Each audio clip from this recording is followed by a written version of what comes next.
This next technique doesn't come up quite as often, but it is very helpful in terms of factoring expressions, and it's called factoring by grouping. Now, the key thing we want to remember is that we want to use this technique whenever we have four terms that we're working with.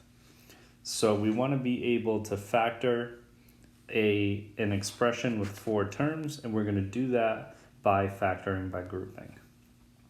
And so in this example right here, I want to factor x cubed minus x squared plus 5x minus 5. And so what I mean by grouping is what we're going to do is we're going to take the first two terms, group them together, take the second two terms, group them together. And now what I want to do is I want to factor out the GCF of each of the terms inside of my parentheses. So I start with x to the third power minus x to the second power. They both have an x squared in common. So what this becomes is x squared times, and now I write what's left over. If I take x squared out of x to the third, I'm just left with x. And then if I factor x squared out of x squared, then I am only left with my 1 as my placeholder.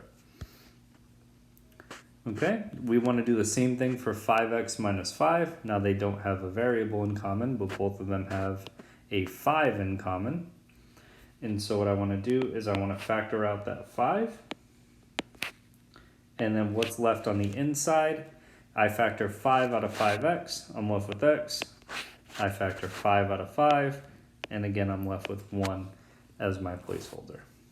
Now what do I notice about both of these terms? So I have this term here, x squared times x minus 1, and I have this term here, 5 times x minus 1. Both of these terms have an x minus 1 in common. And so as it turns out, what I can do is I can factor this expression as x minus 1 times, and then what's left over from the first term is x squared, and what's left over from the second term is a positive 5. So this expression here, by factoring by grouping, factors into x minus 1 times x squared plus 5. So again, just to go through that one more time, you want to use this technique whenever you have four terms. You group the first two together, group the last two together. You factor out the GCF from each term. So we factor out x squared from x cubed minus x squared. What we're left with is x minus 1. Factor out 5 from 5x minus 5. And now, as it turns out, both of these have a common factor. You factor out that common factor, which in this case was x minus 1.